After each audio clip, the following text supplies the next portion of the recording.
Characters who face deep soul-crushing trauma. Moments that didn't just hurt them, they defined them. And somehow, as viewers, we feel that pain too. It hits close to home. Take Yuji Itadori Subaru from his chains, and then she dies. Just like that, gone. Subaru, now half-broken, picks up Rem's lifeless body again and carries her toward the mansion. What does he see on the way? More corpses, villagers, friends, people he spoke to, people who welcomed him. It's a slaughter field. He makes it to the mansion only— What's up, everyone? I hope you're having a blessed day. I've got another banging video for you today, and this one is all about one of the most interesting, in-depth, and most tragic characters in all of anime, and that is none other than Subaru from ReZero.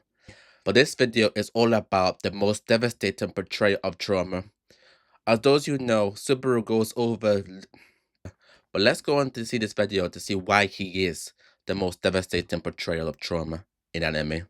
Let's get straight into it.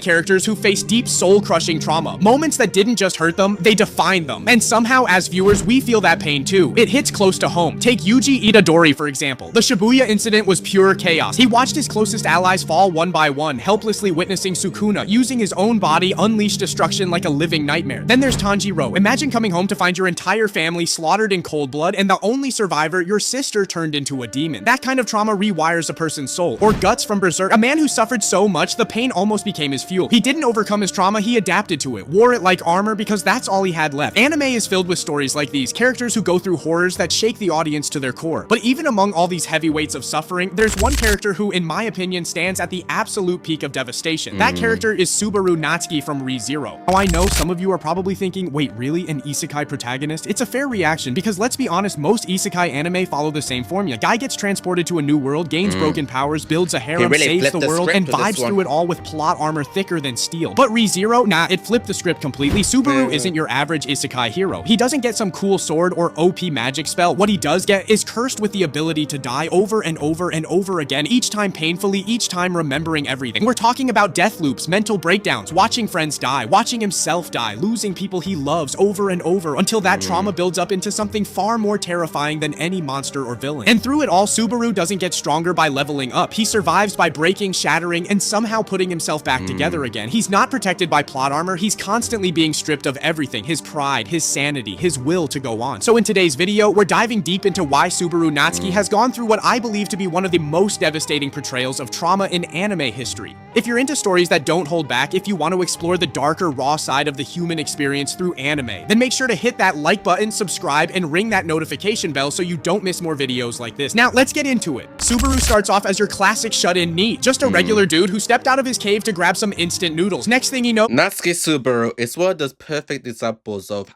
having such a cool and powerful power.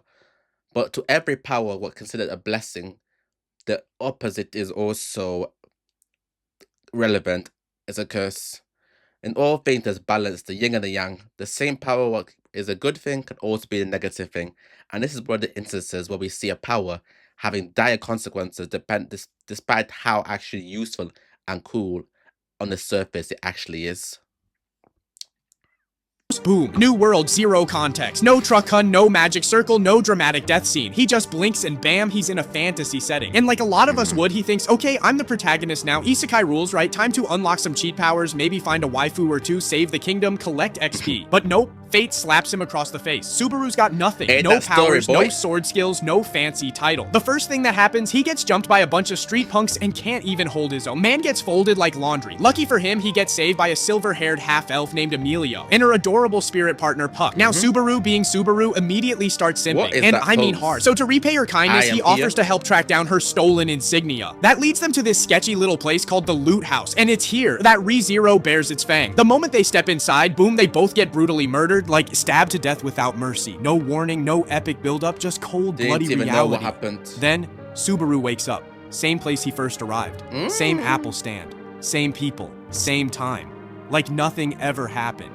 That's when we learn about his power, returned by death. Now on paper that sounds cool, right? The ability to come back to life every time you die sounds like a cheat code, except it's not. It's a curse wrapped in horror. Because Subaru remembers everything, every stab, every scream, every betrayal, every death. And he's completely alone in that pain. Nobody else remembers what happened, just him. And he can't talk about it. He literally gets throttled by an unseen force if he tries. So yeah, this ability, it's not your typical overpowered gift. It's a psychological prison. For someone with no powers, no weapons, no plot armor, it's a nightmare loop with no escape. Still, Subaru being Subaru, Subaru, he pushes forward. To be fair, it is only bad because of the context of the show.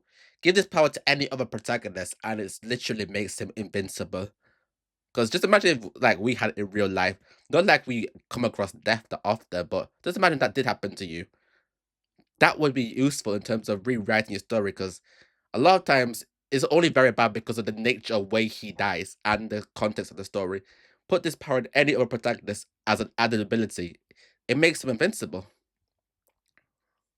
He's determined to keep his promise to Amelia, so he goes back to the loot house. This time, he actually figures out who the assassin is, Elsa, a woman who's as deadly as she is drop-dead gorgeous. They talk, tensions rise, and then she guts him, literally. Subaru dies. Again, he resets, tries again. This time, he doesn't even make it to the loot house. He gets killed by the same street thugs from earlier. Reset again. But finally, on the next loop, someone intervenes. A knight named Reinhard, and oh boy, this guy. Reinhard shows up and immediately flexes harder than anyone else in the show. One of the greatest depictions of the strongest in anime. He's right up there with characters like Gojo, Sinbad, even characters like, what's his name again? Arima from Tokyo Ghoul. Here's a question for today's video. Where would you rank Reinhardt in terms of the greatest depictions of the strongest?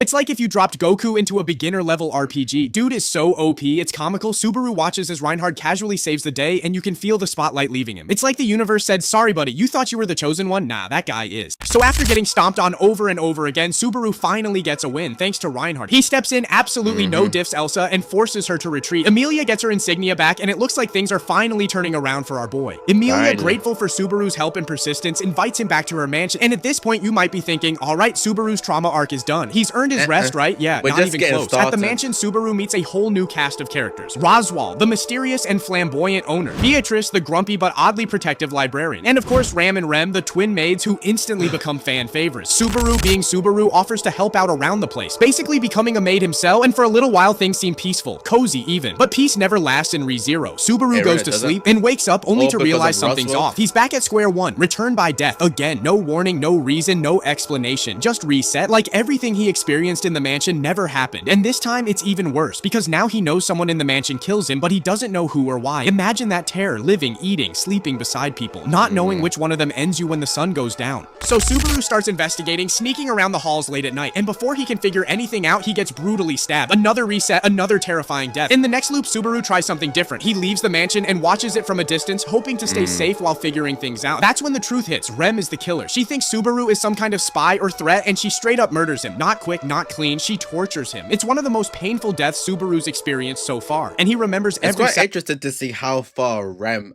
and Subaru's story really goes, from being trying to kill him to being his greatest supporter. It really just proposes the idea of how small little changes in interactions can make a world of difference in people's futures. And if we apply it to ourselves, just think about it. Those arguments that we've had with a friend and it went left and you never guys spoke again, but having a slightly different conversation completely altered the trajectory of both of your lives. It's really interesting, the whole idea of cause and effect in time. Which is why I really love and just when you think it can't get worse, Subaru tries to explain. Which is why I really love this stories. Stories all related to do like time manipulation. It's fascinating because it really opens your mind to the possibilities and the nature of what life is, and how different things, even the slightest different actions, can result in massively different effects and futures. Fascinating stuff. What's happening. He tries to talk about return by death, but he can't. This mysterious force chokes the words right out of his mouth, tries to suffocate him, and if he pushes it too far, it even hurts the people he's trying to protect. In another loop, Rem ends up poisoned, and because of how strange Subaru's been acting, everyone in the mansion turns on him. Ram is ready to kill him, and she means it. The only one who stands between Subaru and certain death is Beatrice, and that's when Subaru realizes the only way to make things right is to reset again. So he walks to a cliff, looks down, and jumps. Yeah, he ends his own life. At this point, you have to wonder, is the author okay, or do they just really enjoy watching Subaru suffer? Because this isn't just physical pain anymore. This is psychological trauma, complete emotional destruction. Subaru's not just dying, he's losing himself every time he does. But even after all that, he keeps going. He learns, he adapts, he fights through breakdown after breakdown, and finally, he earns the trust of Rem and Ram. It's a small victory, a hard-earned sliver of light in the pitch black darkness Subaru's been trapped in. But trust me when I say this is just the beginning. Fast forward to the royal capital. Things take a sharp turn. Subaru, who had been simping hard for Emilia this whole time, ends up pushing himself way too far during the royal selection. He gets involved in something way above his level, tries to stand up for Emilia, and just ends up humiliated, publicly beaten down by one of the royal... Obviously, we've skipped a lot of the story, but obviously it does eventually resolve the situation with Rem and Ram, and they love him all the well afterwards. And this is the next arc.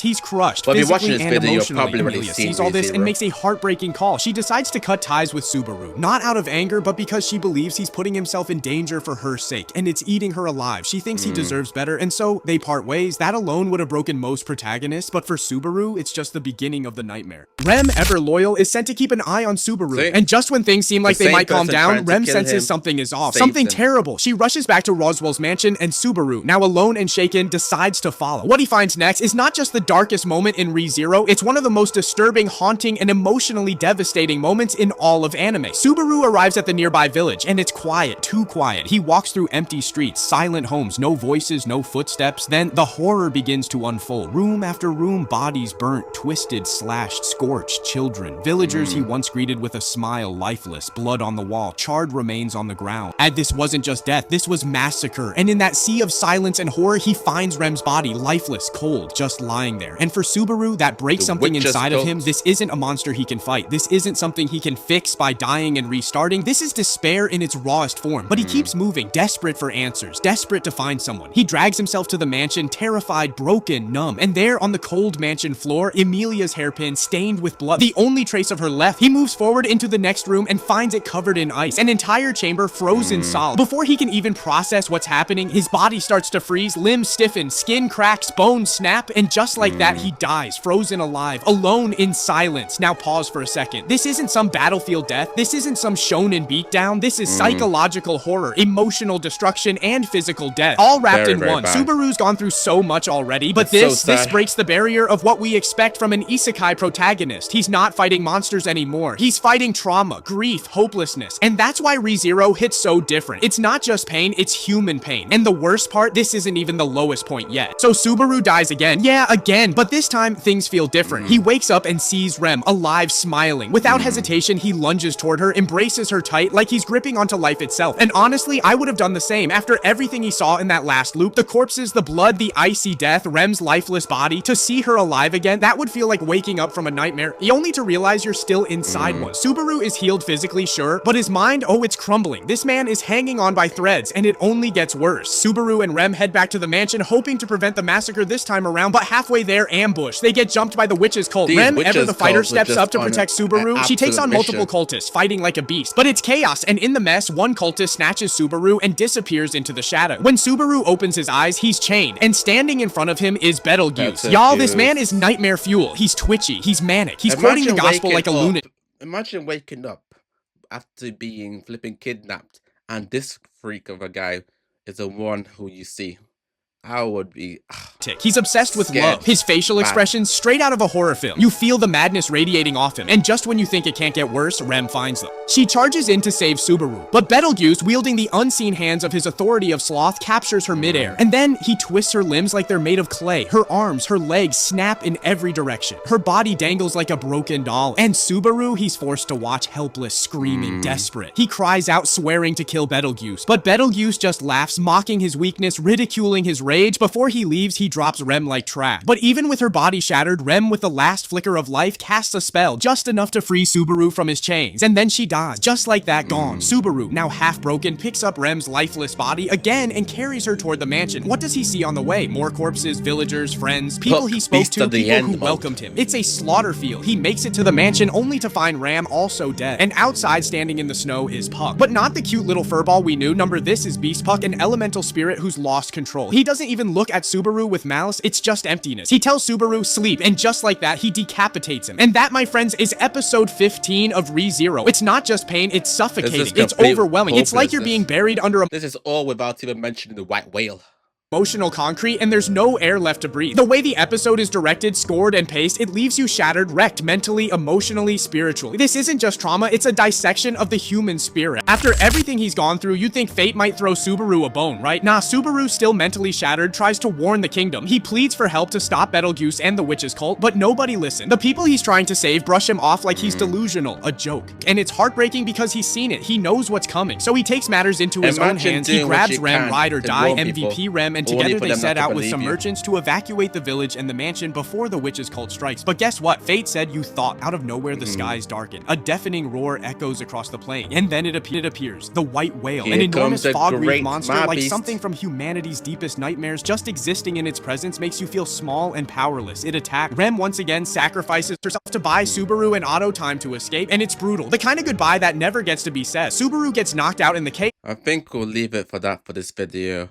But yeah, Subaru goes through so much in all of anime, and you have to realize how short of a succession all these events happen in this period of time.